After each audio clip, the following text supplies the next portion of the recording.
Hello students, how are you all? I hope that you all are safe and you are protecting yourself from the COVID-19.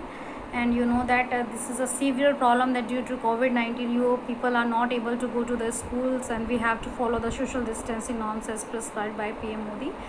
So in order to make your study regular, we have started online classes for economics also. So today we will go through the economics syllabus and what is the blueprint and what is the syllabus of economics, and then we will see what are the contents of unit 1, and from tomorrow onwards we will start our regular classes for economics also for plus 2 class. Okay, so let's go through what is the syllabus of the economics. Now you can see the syllabus. Economics class 12 syllabus for the session 2020-21. It will consist of two parts, that is one part is theory and another part is the project. So in theory part you will get a paper of 80 marks, and for the project it is of 20 marks, and the time allowed to you is 3 hours. Time is 3 hours allowed. Theory paper is of 80 marks and project is of 20 marks. And then let us go through what is included in the syllabus. Your total syllabus is consist of 3 units. Part A, part B are of theory part, and part C is for the project.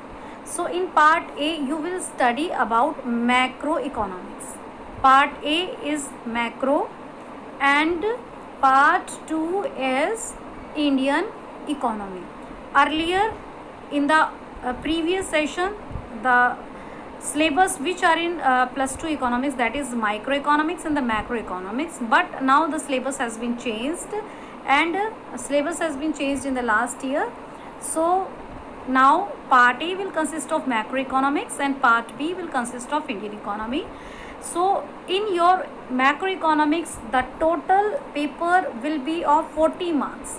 40 marks paper will be there for macroeconomics, and simultaneously there will be a paper of 40 marks for Indian economy. And what is the syllabus? National income and related aggregates, that is of 10 marks, and this is a very crucial topic also which always come in colleges as well as every competitive exams. Then we will study about money and banking, that is of 6 marks. Then we will study about determination of income and employment, unit 3, that is of 12 marks.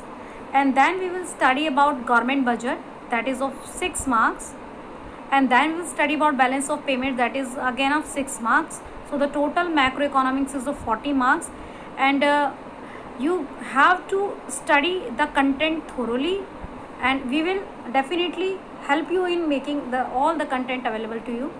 Then part B, Indian economic development, we will study about development experience and economic reforms since 1991, that is of 12 marks.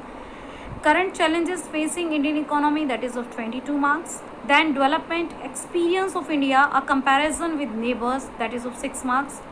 And these 3 units comprise of 40 marks. So your theory paper will be of 80 marks and your project will be of 20 marks. For this purpose you have to prepare a project and you have to submit when you will go for your practical exam and for the viva. So we will continuously and gradually complete all the syllabus, and we will study from tomorrow part A, that is macroeconomics, and unit 1 we will start. So let's discuss what we will study tomorrow. So we will start the unit 1, that is of 10 marks, very crucial unit that will be of 10 marks, and definitely a 6 marks question will be there in exam. That is a numeric portion, national income we have to calculate. So let's go through what we will study in this unit. We will study what is macroeconomics. Macroeconomics का meaning हम clear करेंगे. Then we will study some basic concepts, that is consumption, goods, capital goods, final goods, intermediate goods, stock and flow concept, gross investment and depreciation. Then we will study about two sector model circulation flow of the income. Then we will study about calculating national income, and there are 3 methods for calculating national income, that is value added, product expenditure method, income method. Value added or product method are same. Then we will study about some aggregates of national income: GNP, NNP, GDP, NDP, at MP, at FC, real and nominal GDP. And then we will end up this unit with GDP and welfare. So from tomorrow we will give you online regular classes, and we will begin with unit 1, that is of 10 marks for today. Thank you. God bless you all.